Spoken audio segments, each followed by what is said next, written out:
Hello everyone, hope you all are doing great. So reverse tarot cards की reading को continue करते जो आज का हमारा कार्ड है वो है second last of the cup card, that is queen of cups. Reverse में अगर आता है तो क्या मतलब है? तो अगर अपराइट में तुम्हें पता है कि पर्सन बहुत मेच्योर है, ठीक है, and is very sensitive, thinking about others, अपने से ज़्यादा दूसरों की परवाह करने वाला ये पर्सन हो सकता है। बट जो रिवर्स में आता है तो एक इमोशनल इमेच्योरिटी को दिखाता है, ठीक है, कि वो पर्सन इतना इमोशनली स्टेबल नहीं है, इतना इमोशनली बैलेंस्ड नहीं है। एंड ये पर्सन ऐसा हो सकता है जो बहुत ज़्यादा सेंसिटिव है। क्वीन ऑफ कप का कार्ड है, सेंसिटिव तो है बट क्या इमोशनली पर्सन बहुत स्ट्रॉन्ग होता है, मेंटली स्ट्रॉन्ग जिसे बोलते हैं ना, वो हो सकता है। क्वीन ऑफ कप्स में जब रिवर्स में आता है, इमोशनली के साथ साथ मेंटल स्ट्रेंथ भी आपकी इमोशन से आती है। बट रिवर्स में जब आता है ना तो इसका मतलब है कि वो बहुत ज़्यादा सेंसिटिव है, लाइक एंड मतलब इट जस्ट दैट कि जो खुश नहीं होता, हर छोटी बात में दुखी हो जाना, सल की कितने कहते हैं ना, मुंह बना लेना, चिढ़ जाना, और sometimes we always use this word सड़ू टाइप जिसे हम बोलते हैं, थोड़ा सा वैसा पर्सन ही हो सकता है। ठीक है, गर्ल और बॉय उससे कुछ नहीं, कोई भी हो सकता है कि उसके अंदर ये क्वालिटीज़ हो सकती है पर्सन में। एंड जब चीज़ें इनके हिसाब से नहीं होती है तो बहुत ज़्यादा गुस्सा हो जाता है। वो गुस्सा भी जो है थोड़ा बिटरनेस वाला होता है, जहाँ पे रिवेंज लेने की एक वो रहती है कि मेरे साथ ऐसा क्यों हुआ, अब उसके साथ तो बुरा करने का वो मैनिपुलेशन हो सकता है। वो दिमाग में हमेशा ये घूमते रहना कि किसी का कहते हैं ना, खराब होने पर ये पर्सन खुश हो जाए, किसी का मतलब उस पर्सन का जो जिस पर्सन से इनको प्रॉब्लम है, मे बी सामने वाला इंटेंशनली ना करो ये, बट ये चीज़ों को पकड़कर बैठने में माहिर होते हैं, मतलब हर बात पे इनको अफेक्ट हो जाता है और पर्सनली बहुत लेते हैं हर चीज़ को। हम बोल सकते हैं कि जब ये कार्ड आता है, अगर आप पर्सन की बात करें तो इस तरह का फीमेल या इस तरह का पर्सन कोई हो सकता है कि जो थोड़ा शैलो है, बहुत ज़्यादा डेप्थ नहीं है उस पर्सन में, और बातें जो कर रहा है ना उसमें भी आप बहुत ज़्यादा भरोसा नहीं कर सकते। झूठ बोलने की, कि मैं बोलूँ मैनिपुलेशन होता है तो झूठ ये पर्सन बोल सकता है। जो बहुत थोड़ा वीक है, ठीक है, मेंटली वीक जिसे बोलते हैं, जो रिएक्ट कर देता है हर बात पे, वो क्या है, उसकी मेंटल स्ट्रेंथ नहीं है, क्योंकि if you are mentally strong तो आप एकदम से रिएक्शन नहीं दोगे। तो मेंटली वीक हो सकता है, एमलेस पर्सन भी हो सकता है, जिसका कोई एम नहीं है लेकिन जिसको चाहिए सब कुछ, ठीक है, सेंटर ऑफ अट्रैक्शन भी बनना है, आगे भी बढ़ना है, लेकिन एफर्ट्स उतने नहीं कर रहा और दूसरों का काम खराब कर सकता है। तो shallow type person, weak person, insensitive और सेल्फिश टाइप पर्सन ये हो सकता है, ठीक है। अगेन ये कार्ड क्या है, जेलेसी को बहुत शो करता है। ये कार्ड रिवर्स में आ रहा है तो बहुत ज़्यादा जेलेसी को शो करता है, बहुत ज़्यादा कहते हैं ना एक अनएक्सप्रेस इमोशंस को भी शो करता है। और कौन से अनएक्सप्रेस इमोशन, जो कि थोड़े नेगेटिव साइड पर है। It is not that you are thinking about others, उनको बुरा ना लग जाए इसलिए आप वो इमोशंस अपने पास रख रहे हो, नहीं, ये क्योंकि हमें बुरा लग गया है। और मतलब कहते हैं ना कि बहुत ज़्यादा, अब आपसे सामने बात करके बोलेंगे, जैसे होता है ना कि सामने तो बहुत मीठा बनना, लेकिन पीछे से आपका ये नुकसान कर सकते हैं, आपकी बुराई कर सकते हैं, आपके लिए नेगेटिव इम्पैक्ट आपको कर सकते हैं। थोड़ा सा केयरफुल रहना। अगर ये कार्ड आपके लिए भी आ रहा है तो आपको भी थोड़ा सा ध्यान रखने की ज़रूरत है। Maybe you have been a very concern person, but this जो टाइम पीरियड है उसमें दिख रहा है कि आप बहुत ज़्यादा सेंसिटिव हो चुके हो, थोड़ा सा आपका गुस्सा बहुत हो चुका है। गुस्सा भी ना एक बिटर एंगर जिसे हम बोलते हैं, रिसेंटमेंट जिसे बोलते हैं, कि पकड़ के रख लेना और सामने वाले के लिए हमेशा सार्काज्म में चले गए हो, उसके लिए बुरा सोचना, या फिर किसी के लिए कैसे आप उसको डाउनफॉल लेकर आओ, या उसके साथ कैसे कैसे करो, जो उसका नुकसान कैसे करो, वो फीलिंग्स बहुत ज़्यादा इसमें दिखाती है। अगेन अपने बारे में बहुत ज़्यादा सोचना, ठीक है, लेकिन उसके अलावा ना कि अटेंशन सीकर भी हो सकता है ये person, right. And what else, अगर रिलेशनशिप में ये कार्ड आता है, ठीक है, तो अगेन पर्सन कैसा है, इस तरह का। तो ये पर्सन ऐसा भी हो सकता है कि जो बहुत ज़्यादा पॉजिटिव हो जाए अपने पार्टनर के लिए, बहुत ज़्यादा ऑब्सेसिव हो जाए, ट्रस्ट इश्यूज हमेशा रहते हैं, इसको हमेशा यही सोचना है कि वो किसी और से तो बात नहीं कर रहा, किसी से कर ले तो बहुत सेंसिटिव और बहुत ओवर प्रोटेक्टिव है, तो बुरा लगना, चिढ़ जाना, जेलसी होना, अपने पार्टनर को किसी से भी ज़्यादा क्लोज या बातें करने में, चाहे वो आपका फैमिली हो, तो ये पर्सन थोड़ा सा अपसेट हो जाता है। एंड बहुत छोटी छोटी बातें दिल पे ले लेना, उसकी वजह से भी बहुत ज़्यादा जेलसी फैक्टर आ जाना कि कहीं किसी से कोई कनेक्शन हो जाए, या अगर कोई कुछ बोल दे तो बहुत गुस्सा होना, और जेलसी तो बहुत ज़्यादा इस पर्सन को रहेगी in terms of partner also. Otherwise भी दूसरों लोगों से बहुत जल्दी जेलसी फील करने का ये रहता है। तो रिलेशनशिप में येस वी सी कि बहुत सारे इश्यूज हो सकते, पार्टनर आपसे बहुत दूर जा सकते हैं। क्यों? क्योंकि ट्रस्ट इश्यूज हैं, आप हर बात पे क्वेश्चन कर रहे हो, डाउट कर रहे हो, तो इसमें क्या होता है, वो सामने वाला फ्रस्ट्रेट हो जाता है और वो फिर डिस्टेंस मेंटेन करना शुरू कर देता है। अगर आप चाहते हो कि आपका रिलेशनशिप ठीक हो जाए, तो आपको सामने वाले का भी सोचना पड़ेगा। आप सिर्फ अपने बारे में सोच के कि मुझे क्या चाहिए, मुझे ऐसा चाहिए, या मुझे यहाँ घूमने जाना है, मुझे टाइम ऐसे स्पेंड करना है, कि नहीं कर सकते। आपको सामने वाले का भी देखना है कि उसकी क्या ज़रूरत है। जब आप उसको पहले रखने लग जाओगे, उसके बारे में सोचने लग जाओगे, थोड़ा सा भरोसा करना सीखोगे, हर बात पर डाउट या क्वेश्चन नहीं करोगे, तो you will see the changes in your relationship. But आपको ही चेंज करने, अगर आपके पार्टनर के लिए है तो डेफिनेटली आपके पार्टनर में ये क्वालिटीज़ हैं, तो आपको उसको ध्यान रखना है कि अगेन आई एम सेइंग, हो सकता है कि ये पर्सन जनरली ऐसा ना हो, शुरू से ऐसा ना हो, बट अभी right now that person started behaving like this, तो वो एक फेस भी हो सकता है, या कंप्लीटली पर्सन ऐसा भी हो सकता है। ठीक है, अगर आप सिंगल हो तो मतलब ये दिखाता है कि आपकी इमोशनल स्टेट उतना इमेच्योरिटी नहीं है। आप बहुत जल्दी मतलब आप कुछ भी बोल देते हो, ठीक है, बहुत जल्दी जज कर लेते हो लोगों को, जिसकी वजह से भी या तो आपके साथ आपका रिलेशनशिप मतलब you are not getting the कोई पर्सन आपकी लाइफ में, या बनकर भी आपके रिलेशनशिप ख़राब हो जाते हैं, आप कंटिन्यू नहीं कर पाते। क्यों? क्योंकि वही हैबिट डाउट करने की, वही हैबिट, एब्यूसिव भी हो सकता है ऐसा पर्सन है। जब क्वीन ऑफ कप रिवर्स में आता है तो that person could be like कुछ भी बोल देना, बिना सोचे समझे बोल देना, और अब्यूसिव भी हो सकता है, सार्केस्टिक हो सकता है, बात बात पे ताने मारना, ये सब भी बहुत पॉसिबल। हम कह रहे हैं ना कि जो कप्स है, इमोशंस है, वो बहुत नेगेटिव चलेगा, और क्वीन का कार्ड है तो बहुत ज़्यादा नेगेटिव चलेगा। क्रिएटिव है ये पर्सन, बट अपनी क्रिएटिविटी भी यूज़ नहीं कर रहा है।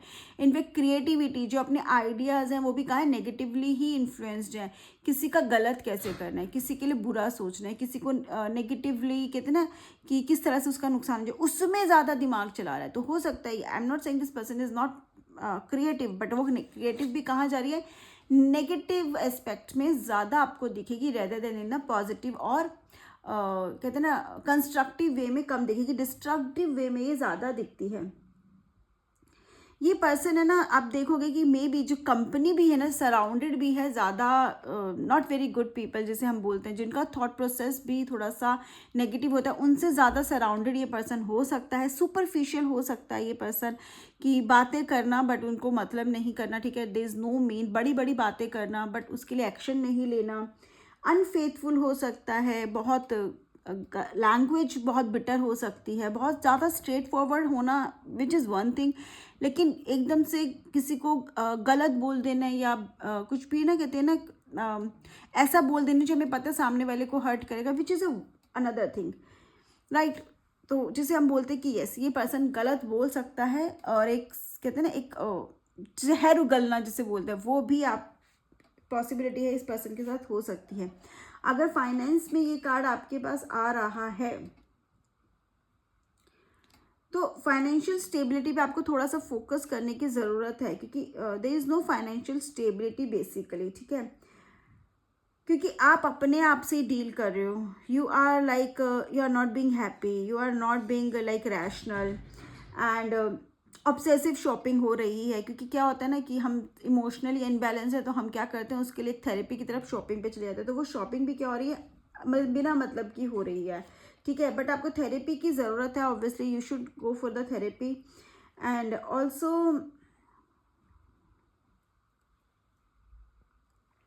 You let others to take care of you, क्योंकि ये पर्सन कभी कभी होता है कि I can take care of myself, किसी को अपने ने सराउंडिंग्स में आने ही नहीं देना, एक वॉल क्रिएट करके रहना, या कोई आए भी तो उसकी सुनना नहीं है। तो when you will start listening to others तो भी आपको फ़ायदा होगा। फाइनेंसिस में भी खुद से डिसीजन लेने की जगह आप हेल्प लो। मैं ये again do not blind trust anyone, but yes, अगर आप एडवाइस लोगे तो आपको हेल्प मिलेगी, आपका फ़ायदा होगा। ओके, सो यस, अगर हम फाइनेंसिस की बात करें तो इन्वेस्टमेंट करने से पहले भी आपको सोचने की ज़रूरत है, बिकॉज ये कार्ड पॉजिटिव तो है नहीं फाइनेंसिस में। वाटर का कारण है, मतलब पैसा पानी की तरह बहा सकता है। रीज़न कुछ भी हो सकता है, आपकी हेल्थ हो सकती है, आपके इम्पल्स शॉपिंग हो सकती है, आपका कहते हैं ना एक you are just not thinking and doing it, आपकी maybe you are investing somewhere जहाँ पे आपको रिटर्न्स ही नहीं मिल रहे हैं, ठीक है। सो पैसे थोड़ा संभाल के रखो, ठीक है। आप बहुत ज़्यादा लोगों को दिखाने के लिए भी खर्च कर सकते हो, बट वो इम्पैक्ट आपको ही करेगा, तो ये सब मत करो। करियर में आ रहा है तो यस, आपके कहते हैं ना, एक एक्सट्रीमली सेंसिटिव और इमोशनल होने की वजह से भी आपको प्रॉब्लम हो रही है, क्योंकि आप हर बात को दिल पे ले लेते हो।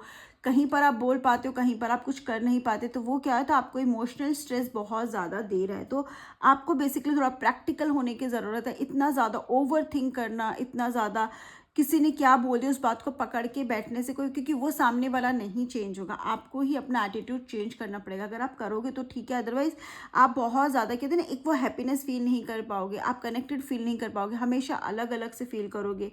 और अगर आप कोशिश भी करोगे दूसरों से, तो आपको हमेशा ये लगेगा कि मेरा मजाक ना बन जाए, मेरे को मेरे बारे में मतलब कहते हैं ना, मेरे को जज ना करने लग जाए, ये भी एक फीलिंग रहती है। तो यू मेक श्योर कि you need to be practical, और दूसरों की बात को इग्नोर करना शुरू कर दो। और कोई तरीका नहीं है। आप क्रिएटिव हो, लेकिन आपके इमोशनल सेंसिटिव होने की वजह से, आपके स्ट्रेस की वजह से आप उतना काम पे फोकस नहीं कर पाते। तो you need to bring that focus only focusing on yourself, ठीक है। आप अपने काम पर जब फोकस करना शुरू कर दोगे, अपना इमोशनल जो एटीट्यूड है उसको थोड़ा प्रैक्टिकल करना शुरू कर दोगे, थोड़ा सा प्रैक्टिकल हो जाओगे, तो चीज़ें बेटर हो जाएगी। क्योंकि ये सब चीज़ें आपको बहुत ज़्यादा टायर्ड और एग्जॉस्टेड, कभी कभी आपको लगता है बस छोड़ दो, सब कुछ हो गया ओवर, ठीक है, मुझे नहीं करना है। But that is no reason, क्योंकि आज आप एक कंपनी चेंज करोगे, दूसरी कंपनी में वही चीज़ होगी फिर, क्योंकि वो तो आपके साथ साथ चल रहा है ना, आपकी सेंसिटिविटी। तो अगेन बिजनेस में हो तो भी यही है कि बिजनेस में भी चीज़ें इतनी ख़राब है नहीं जितना आप उसको देख रहे हो, आपकी ओवर थिंकिंग है। और आप खुलकर बात तो करो, राइट। आप ये क्यों सोच रहे हो, पहले से एजम्पशंस मत करो। बट अभी न्यू डील के लिए obviously not a very positive card, but उससे पहले you need to get a good hold of yourself, ठीक है। खुद पर पहले फोकस करो, अपने इमोशंस पे कंट्रोल करो, ठीक है। Again I am saying meditation, therapy, ऐसी कोई भी चीज़ जहाँ से आपकी ओवर थिंकिंग रिड्यूस हो, उसके बाद you will see that. But हाँ, राइट नाउ तो अगर बिजनेस में भी आ रहा है तो बहुत ओवर थिंक कर रहे हो, किसी चीज़ को इन्वेस्ट करने से पहले आप 50 बार सोच रहे हो, पे इन्वेस्टमेंट नहीं कर रहे हो, कर भी रहे तो आपको ऐसा लग रहा है कि may be it is not जैसे आप चाहते हो वैसे नहीं हो रहा, तो आप बहुत ज़्यादा खुश नहीं हो, राइट। हेल्थ में अगर ये कार्ड आता है तो it just that again stress हो जाता है, एंग्जाइटी को दिखाता है, हेडेक को दिखा सकता है, ठीक है। बहुत ज़्यादा सेंसिटिविटी है, तो सेंसिटिविटी मतलब बहुत ज़्यादा आप ओवर थिंक कर रहे हो, तो उसकी वजह से ऑब्वियसली आप अपना स्ट्रेस बढ़ा रहे हो, आपको शायद properly you are not able to sleep also, right. तो वो सब चीज़ें दिखाता है। और आपको ऐसा लगता है लोग आपके लिए हार्श हैं, आपकी तरफ गलत बिहेवियर है, बट समटाइम्स वो रीज़न ये इसलिए होते हैं क्योंकि आपने भी ऐसा ही बिहेव किया है। तो आप दूसरे आपके साथ क्या बिहेव करते हैं उससे पहले यू नीड टू लुक कि आपने कैसा बिहेव किया है। किसी पर्सन ऐसे के पर्सन के लिए भी आता है ना जिसका ने पूछा है, तो उस पर्सन को भी आपको एडवाइस करने की ज़रूरत है कि उस पर्सन को भी थोड़ा हम्बल और थोड़ा सा सोफिस्टिकेटेड, थोड़ा सा डिसेंट बिहेवियर की ज़रूरत है। आप ये नहीं कि आपके मन में जो आया बोल दो, किसी को कुछ भी बोल दो, ठीक है। आप ऐसे नहीं बोल सकते, क्योंकि वो फिर पर्सन कभी ना कभी तो रिटर्न में करता है, कभी ना कभी तो वो आपके पास आता है। Maybe that person doesn't say anything to you because of some reason, but another person could say to you. और जो हो सकता है कोई ऐसा पर्सन आपको बोल दे जो आपको बहुत ज़्यादा हर्ट हो जाए। तो make sure how you are dealing with others, उस पर बहुत ध्यान रखने की ज़रूरत है, क्योंकि वो वापस आपके पास आएगा, आज नहीं तो कल में आएगा। और not necessarily from the same person, but that thing can happen with you. तो आपको वो चीज़ बहुत ज़्यादा ध्यान रखने की ज़रूरत है। आपकी फिजिकल सिम्टम्स को आपको इग्नोर नहीं करना है। जब भी आपको लगता है कोई इशू है, just go and meet the doctor, ठीक है। क्योंकि आप इग्नोर बहुत करते हो, उसको नहीं करना है। अगेन लाइफ में डिसिप्लिन लाओ, ईटिंग हैबिट्स को फोकस करो, ओवरडू मत करो किसी चीज़ का, क्योंकि एक्सेसिव होने के भी चांसेस है। हो सकता है कि मे बी अगेन जैसे हमारे बाकी कप्स कार्ड में थे, हमें दिखा था कि थोड़ा सा किसी चीज़ का एडिक्शन भी हो सकता है, उसके भी चांसेस हैं। अगर ऐसा कुछ है तो थोड़ा सा आपको ध्यान रखने की ज़रूरत है।